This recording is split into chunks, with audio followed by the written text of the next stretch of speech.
The woman gripped her phone tightly as she spoke sharply to the police. I'm telling you, there's a black kid causing trouble in my yard. Soon, bright flashing lights broke the calm of the quiet street as sirens cut through the afternoon air. In the center of the unfolding scene stood Ethan Carter, a 12-year-old boy next to a police car. His face was pale and his hands trembled while clutching his basketball, and a small crowd gathered with whispered judgments. This was where everything began. Ethan was a smart, polite boy who had just moved into the neighborhood with his mom. He loved basketball and could often be found practicing his dribbling and shooting outside. That afternoon, while enjoying his favorite game, his basketball bounced out of his driveway and rolled across the street. Laughing, Ethan chased it until it stopped in a neighbor's yard. Thinking nothing of it, he stepped to the edge and called out, "Hello, excuse me, my ball is here." When no one answered and seeing no one coming out, he stepped into the yard to retrieve his ball. What he did not know was that someone was watching. Karen Thompson, peering from her window, fixed her eyes on the boy. To her, it wasn't merely a kid fetching a ball. It felt like something more was afoot. Her mind raced with assumptions. Who is this kid? Why is he in my yard? Without seeking further details, she picked up her phone and dialed. "Hello, police. There's a black kid causing trouble in my yard. He looks suspicious. Can you send someone right away?" Her tone was steady but sharp. By the time Ethan started his walk back, loud sirens approached. A patrol car pulled up and two officers emerged with serious expressions. For a moment, Ethan couldn't understand what was happening. The officers approached him in calm, firm voices, asking, "What are you doing here, son?" Clutching his basketball, he replied quietly, I I just came to get my ball." Before he could explain further, Karen stepped out, pointing at him and shouting, "There he is! He's been snooping around here all day. I don't care what he says. This boy doesn't belong in this neighborhood." The officers exchanged uneasy glances. One asked, "Son, is it true? Were you trespassing?" Ethan, looking down at his ball, whispered, "I wasn't trespassing. I was just getting my ball. It rolled into her yard." Karen crossed her arms and snapped, "Oh, sure. That's what they always say. It starts with a ball, and before you know it, they're checking houses for something to steal." Her harsh words hit Ethan hard. His eyes darted nervously between the officers, the crowd, and Karen. He tried to explain, but no words came out as he felt every pair of eyes judging him. One officer then asked, "Why didn't you stay in your own yard?" Ethan blinked in confusion under the weight of every judging stare. Meanwhile, Karen, self-assured, declared, "I told you, I knew he was up to something." Yet Ethan was simply a boy playing basketball, not a criminal. Under pressure from Karen's accusations, an officer decided Ethan needed to be questioned. With a shaky voice, Ethan asked, "Can I call my mom?" What neither Karen nor the officer realized was that Ethan's mom was no ordinary parent. She was Governor Lisa Carter, the most powerful woman in the state. Far away in a busy government office, the phone rang, and when Governor Carter answered, she heard Ethan's trembling voice explaining everything. Without hesitation, she made several calls, and within minutes, her convoy sped toward the neighborhood. The sirens grew louder, first one, then another, and soon a fleet of black SUVs raced down the street with flashing lights and roaring engines. Karen turned to look, her face twisting in confusion, unaware of what was coming. Still near her yard, Karen watched the commotion with puzzlement as she wondered, what could this be? Why are there so many vehicles? And who are they for? As the convoy stopped, the door of one SUV swung open and out stepped Governor Lisa Carter. She did not rush or hesitate. Her presence alone commanded attention. Everyone knew who she was, but Karen was shocked. She had assumed this was a simple trespassing matter, never imagining that the boy she'd accused was the son of the state's most powerful woman. Governor Carter's gaze swept over the officers, the neighbors, and then rested on Ethan. After studying him for a moment with an unreadable expression, she spoke in a calm voice that cut through the tension like a knife. "What is happening here?" The officers hesitated. One cleared his throat and, glancing nervously at Karen, explained, "We were called because of a report of suspicious activity. This young man was seen on private property." Governor Carter turned to Karen and asked, "And you made that report?" Struggling to regain her composure, Karen nodded quickly and said in a softer tone, "Yes, I saw him in my yard. I didn't know who he was or what he was doing, so I called the police." I thought it was the right thing to do. A heavy silence hung in the air as Governor Carter fixed her gaze on Karen, then addressed the officers. This is Ethan Carter, my son. What proof do you have that he was doing anything suspicious? The officers exchanged uneasy looks, while Governor Carter's eyes softened as she glanced at Ethan, giving him a small nod before returning to Karen. A 12-year-old boy goes to get his ball, and your first reaction is to call the police, she said slowly. Karen sputtered and clenched her fists. I didn't know who he was. He could have been anyone. Kids like him don't just wander into yards without a reason. Governor Carter's voice then dropped to a firmer tone. Kids like him? What do you mean by that? The tension grew as neighbors exchanged worried glances, and Karen's confidence began to fade.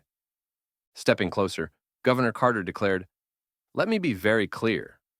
You called the police on a child, accused him without evidence, and now you're trying to justify your actions with assumptions that reveal more about you than him. You should be arrested. The crowd fell silent as her words resonated. Click on the subscribe button if you believe that justice should never depend on the color of a child's skin, she continued, turning to the officers. I want this resolved properly, done the right way, because my son deserves better than this. The officers nodded, and a chastened Karen whispered, I'm sorry, Governor Carter. Then, speaking in a steady and deliberate voice, Governor Carter addressed everyone. This isn't just about my son. It's about every child who has ever been made to feel they don't belong. Every parent who has ever worried about their child's safety. Some in the crowd looked into their own eyes in silent self-reflection, while others remembered all the work that still lay ahead. As a caring mother rather than a politician, she added, We have a duty to ourselves, our neighbors, and the children who will inherit this world. We must create a place where every child feels safe and valued. Looking at Karen one last time, she said, Think carefully before making such assumptions again, because next time, it won't end like this. Karen's face fell. Her earlier boldness was gone. This was not the end, but the beginning of changing hearts and minds, a step toward building a community where no other child would suffer as Ethan had. The impact was clear. Once so sure of herself, Karen Thompson soon found herself isolated, burdened by the shame of her actions in every interaction and every sidelong glance from her neighbors. Governor Carter then reached out to the local community association and proposed talks and workshops on bias, inclusion, and accountability. With her mom's encouragement, Ethan later spoke at a school assembly saying, I didn't understand why someone would think I was bad just because of the way I look. But now I know we must stand up to those ideas. We must be better. What began as a single moment, a basketball rolling into a wrong yard, became a turning point for the entire community. Karen learned a harsh lesson about the consequences of her assumptions, while Governor Carter continued her fight not only as a governor, but also as a dedicated mother and a steadfast voice for the unheard. In the end, this wasn't just a story about one boy, one woman, or one neighborhood. It was about the power of truth, the courage to challenge our assumptions, and the hope that together we can build a world where everyone belongs. Days after that turbulent afternoon, the community gathered at the local center to discuss what had happened. Neighbors from every corner came together, some still shaken, others determined to change. In the crowded room, people recounted stories of quick judgments that had caused pain and of moments when one small act changed lives forever. An older neighbor, Mr. Jenkins, spoke with sorrow and determination. Today we have seen how a simple mistake can spiral out of control, but we have also witnessed that when someone stands up for what is right, everything can change. His words resonated deeply as every eye turned toward Ethan, who had unwittingly become a symbol of this call for change. Over the following weeks, the conversation spread beyond that one street. Local newspapers printed headlines like "A Boy, a Ball," and "The Cost of Prejudice," and social media buzzed with discussions about the incident. People from various communities demanded accountability and change.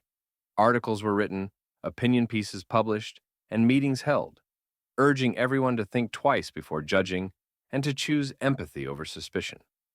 At the same time, Ethan's school held an assembly focused on understanding and inclusion. Teachers, parents, and students listened intently as the principal recounted the events, and reminded everyone that a community's strength comes from looking beyond appearances and truly understanding one another.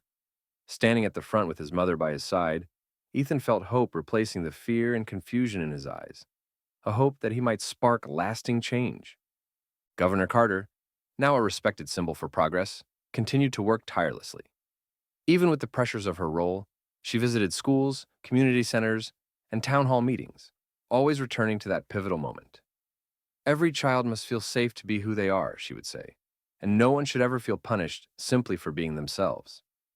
Her kind yet firm words slowly began to change hearts and minds in the community. Meanwhile, Karen Thompson began to see things differently. Though initially defensive, she soon started attending community workshops on bias and inclusion. In one session, while listening to others share their experiences, she felt deep regret for her earlier actions. Quietly, she admitted, "I now see that my actions hurt a child who was only trying to play. I want to learn from this, even if it is hard." Her sincere words marked the beginning of a personal transformation, and over time, she began to work toward making amends. As the months passed, the once divided community slowly healed. New friendships were formed, old prejudices questioned, and honest conversations took place. Ethan, who had once been the target of harsh judgment, found his voice and spoke at another school assembly. "I may be small, but every act of kindness and every word of understanding can make a difference. We must stand together even when it is hard."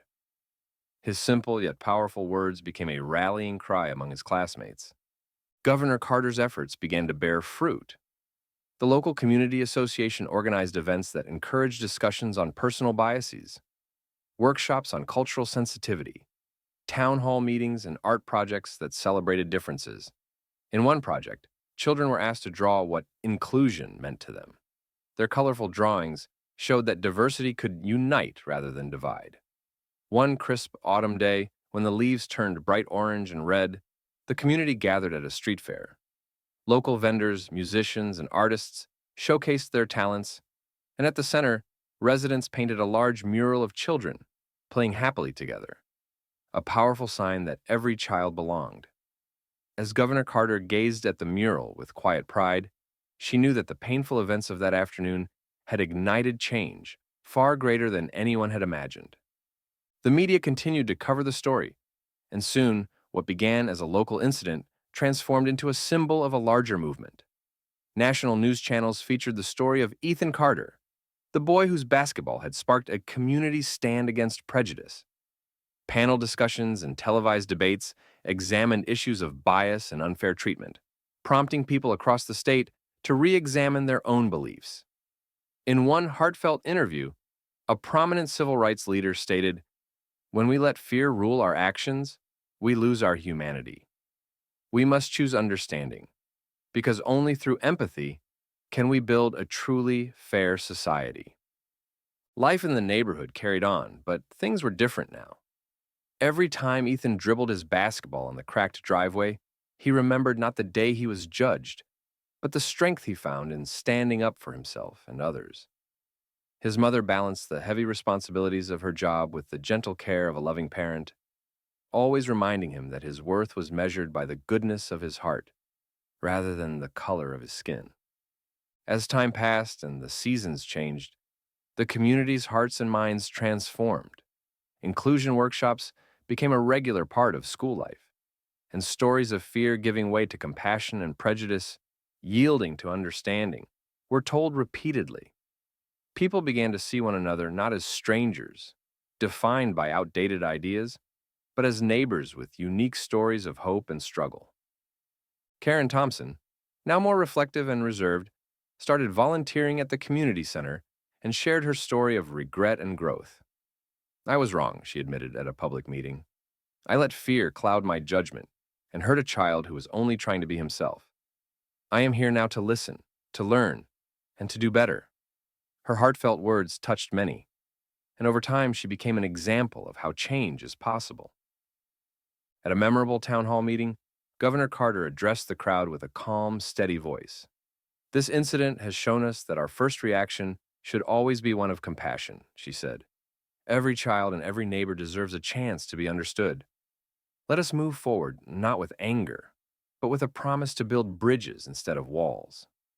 Her words left a deep mark on everyone present. As the story of that fateful day spread, local schools began teaching lessons on empathy and careful thought. Teachers urged students to explore the reasons behind their biases and to question stereotypes before accepting them as truth. Classroom discussions grew lively as students shared personal experiences and reflected on how a simple misunderstanding could lead to significant problems. Ethan Carter's story became a reminder that we must all look beyond first impressions and recognize the humanity in every person. Over time, the once tense neighborhood blossomed into a community united by a shared goal of fairness and understanding. Places once filled with silent judgment now hosted festivals celebrating diverse cultures and ideas, where music, art, and laughter created an atmosphere of belonging. The memory of that difficult afternoon became the spark for a major change, a change that reached far beyond one street or one neighborhood. On a cold winter morning, when the first snow gently blanketed the quiet streets, a special event was held in the local park. A plaque was unveiled with the words, "In every moment of misunderstanding, there is a chance for truth. In every act of fear, there is a chance for kindness." Neighbors gathered despite the chill to listen as a young speaker recounted the story of that day, a tale filled with sorrow and hope, showing that even in the darkest times, light can break through. Ethan, now older and no longer the frightened boy of that day, but a young man with strong resolve, looked on with quiet pride and humility. His journey, marked by pain and growth, taught him that true change comes not from snap judgments, but from the steady work of building a community that values every person. In the silent glances exchanged with those who had once doubted him, a promise for a fairer future was forged. As news of the community's transformation spread, other neighborhoods began to embrace similar ideas. They organized workshops on inclusion, town hall meetings about bias, and art projects celebrating diversity. The story of a boy, a basketball, and one wrong assumption had ignited a spark that grew into a fire of understanding and change that could not be ignored. In the months and years that followed, Governor Carter's leadership inspired changes in state policy. Laws were introduced to fund programs educating about bias and to support community centers that fostered dialogue among diverse groups. The impact of that single afternoon reached far beyond the neighborhood, influencing discussions about prejudice at local, state, and even national levels. Back in the community, life took on a new rhythm, one marked by shared meals at neighborhood potlucks, unexpected gatherings on quiet evenings, and a firm resolve to ensure no child would ever feel the sting of unfair judgment again. Every conversation and community event served as a reminder of the power of understanding. As Ethan's story became woven into the fabric of the community, his clear voice called out for unity, kindness, and the belief that every child and every person deserves a place in a world built on truth and care. This is not just a story about one mistake. It is the story of the human spirit rising above fear and prejudice, a tale of how one phone call changed everything for an entire community, a change that was difficult and painful, yet full of hope. It is a story about having the courage to admit when you are wrong, to learn from your mistakes, and to work every day for a better future for all. If you believe that every moment of unfairness can be turned into a chance for positive change, that every child should feel safe, and that every community can unite despite differences, then let this story be a guiding light, a reminder of the day a boy with a basketball became the symbol of a movement to embrace truth, challenge assumptions, and build a world where everyone belongs. Join us in the Living Tribe community, where we share real stories of life and work together for a better tomorrow. Please subscribe and become part of this movement that values truth, kindness, and the unwavering hope that together we can make a real difference.